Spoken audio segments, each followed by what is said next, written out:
என் பெயர் ரமேஷ். எனக்கு வயசு 23 ஆகிறது. நான் தூத்துக்குடியில ஒரு கிராமத்தில் வாழ்ந்து வருகிறேன். நான் படித்துவிட்டு வேலை கிடைக்காததால சித்தாள் வேலைதான் பார்த்து வருகிறேன். என் வீட்டின் பக்கத்தில் ஒரு காலி இடம் கிடந்தது. 5 வருடத்திற்கு முன்பு ஒருவர் அந்த இடத்தை வாங்கி ஒரு பொண்ணை திருமணம் செய்து இங்கு வீடு கட்டி குடியேறினார். அவர்கள் எனக்கு தூரத்து சொந்தமாம். எனக்கு அவங்க சித்தி சித்தப்பா முறை வேண்டுமாம். எங்க ஊரில் எங்கள் இருவரின் வீடு மட்டும் தனியாகத்தான் இருக்கும். புதிதாக இடம் வாங்கி அங்கு சென்றோம். நாங்கள் அதனால அக்கம் பக்கத்துல யாரையும் இருக்க மாட்டாங்க. எங்கள் 2 குடும்பமும் ஒன்றாகத்தான் பேசி பழகி இருப்போம். சொல்ல மறந்துவிட்டேன். அந்த சித்தியின் பெயர் சித்ரா. பார்க்க ரொம்ப அழகா இருப்பாங்க. மாநிறம் கொழு கொழுவென பலாப்பழம் போலம் இருப்பாங்க. ஆனால் அவங்களுக்கு இன்னும் குழந்தை பிறக்கவில்லை. கல்யாணமாகி 5 வருடமாக குழந்தைக்காக ஏங்கிக் கொண்டிருக்கிறார்கள். அதன் பிறகு சித்ராவின் குடும்பத்திற்கு கடன் அதிகமாக இருப்பதால் அவளின் கணவர் வெளிநாட்டுக்கு செல்ல வேண்டியது இருந்தது. அதனால் அவர் அவளை எங்களிடம் பார்த்து கொள்ளுங்கள் அப்படி என்று சொல்லிவிட்டு ஊருக்கு கிளம்பினார். போறதுக்கு முன்னாடி என்னிடம் சொன்னாரு, சித்ராவிற்கு ஏதாவது தேவைப்பட்டால் வாங்கிக் கொடு. எங்காவது செல்ல வேண்டும் என்றால் நீ கூட சென்று அழைத்து வா பத்திரமாக என்று சொன்னார். நானும் சரி என்று சொன்னேன். பிறகு அவர் புறப்பட்டார். அதன் பிறகு என் வீட்டில் எல்லோரும் வேலைக்கு சென்று விடுவார்கள். நானும் வேலை கிடைக்காததால வீட்டிலேயேதான் இருப்பேன். அதனால் நானும் சித்ரா சித்தியும் ஒன்றாகதான் டிவி பார்ப்போம். பேசிக்கொண்டிருப்போம். மொபைல் பார்த்து கொண்டிருப்போம். அதன் பிறகு ஒரு நாள் நான் அவங்க வீட்டுக்கு போனேன். வீட்டில யாரும் இல்லை. சரி சிறுநீர் கழிக்கலாம் என்று அவங்க பாத்ரூமில் கதவை திறந்தேன். உள்ளே அவங்க குளித்துக் கொண்டிருந்தார்கள். அந்த காட்சியை பார்த்த உடனே நான் பதறி போனேன். ஏனென்றால் இப்படி ஒரு காட்சியை நான் பிறந்ததிலிருந்து பார்த்ததே இல்லை. அப்படி ஒரு காட்சி என் சித்தி சித்ராவும் என்னை பார்த்த உடனே ஒன்னும் புரியாமல் திகைத்து போய் நின்றாள். பிறகு என்ன நினைச்சாள் என்று தெரியவில்லை. திடீரென்று உட்கார்ந்த எனக்கு ஒரு உதவி செய். இந்த சோப்பை முதுகின் பக்கம் போட்டுவிடு. அம்மா இல்லையா? வீட்ல அவங்க இருந்தால் போட்டு விடுவாங்க. இல்லாட்டி வீட்டுக்காரர் போட்டு விடுவாங்க. யாருமே இல்லை. இந்த வீட்டில எனக்குதான் முடியவில்லை.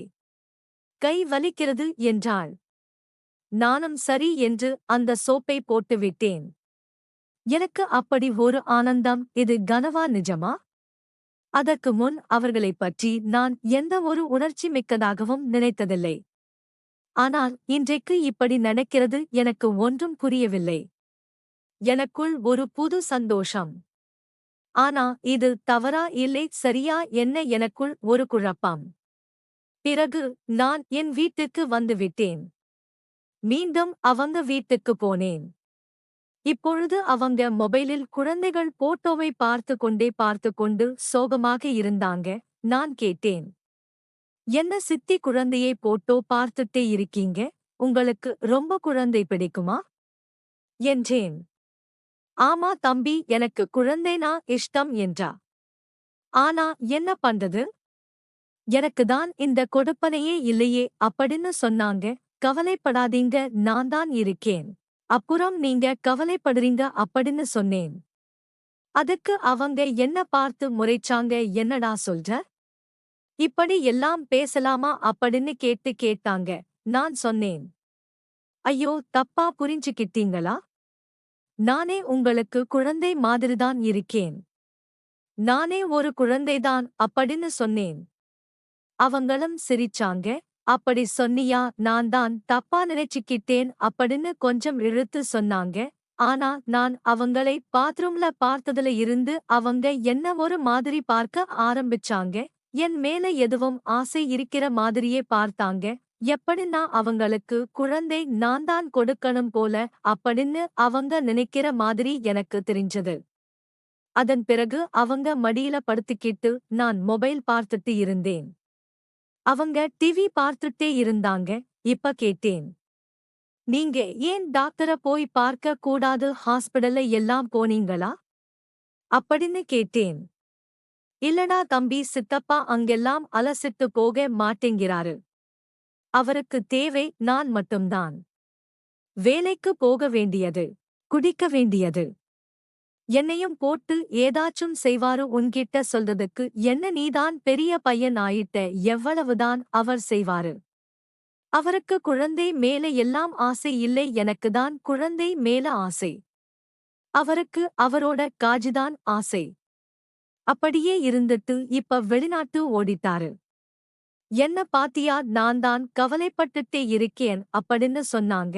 சரிங்க சித்தி, ஹாஸ்பிடல் போய் பார்த்துட்டு வருவோம் அப்படின்னு சொன்னேன். அவங்களும் ஃப்ரெண்ட்ஸ்டு முடியாதுன்னு சொன்னாங்க. அப்புறம் நான் கன்வின்ஸ் பண்ணி அலசிட்டு போயிட்டேன். நாங்க பஸ்ல தான் போனோம். ஆனால் பஸ்ல சரியான கூட்டம். அவங்க என்ன பார்த்தபடி நின்னாங்க.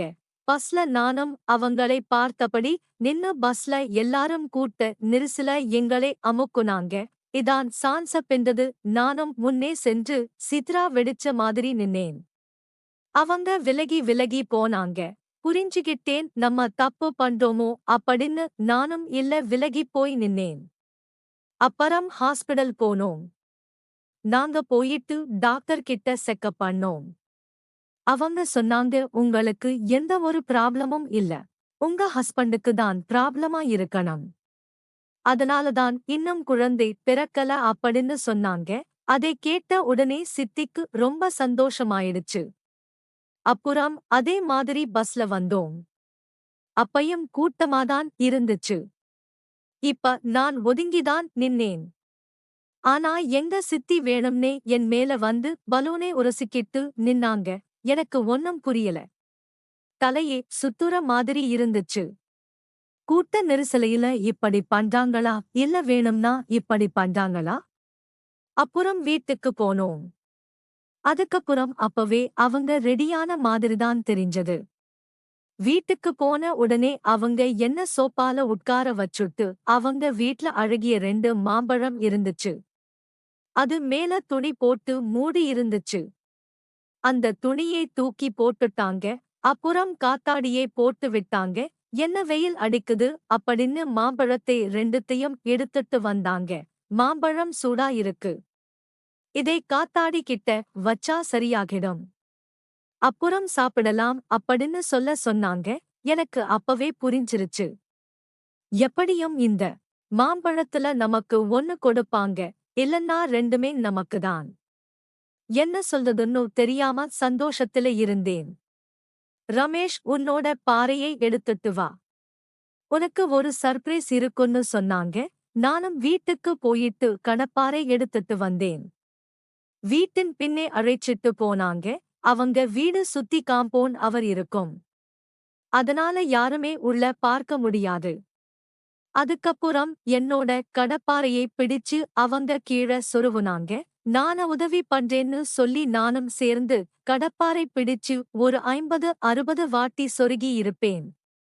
உள்ள ஏதோ இருக்கிற மாதிரி சத்தம் வந்துச்சு.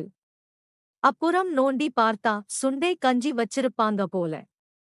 அப்புறம் கஞ்சி வர ஆரம்பிச்சது.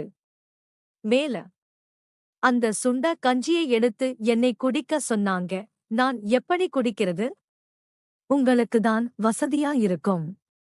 நீங்க குடிங்க, இனிமே எல்லாமே நல்லா இருக்கும்னு அவங்களுக்கு இந்த கஞ்சியை வாயில ஊத்திவிட்டேன். அப்புறம் பானையை தூக்கி நானும் கஞ்சி குடித்தேன். அதன் பிறகு தினமும் அவங்க வீட்டுக்கு செல்வேன். அங்கு சென்று ஏதாவது ஒரு வேலை செய்து கொண்டே இருப்பேன். அவங்களும் உதவி செய்வாங்க. அவங்க வீட்டில் சுண்ணாம்பம் பிடிப்பது, நீர் வரும் குழாய் துடைத்து வைப்பது. இப்படி நம் வேலை பார்ப்பதும் அவங்க பணியாரம், மாம்பழம் எல்லாத்தையும் எனக்கு கொடுக்கிறதாம். இப்படியே எங்கள் வாழ்க்கை சந்தோஷமா போனது.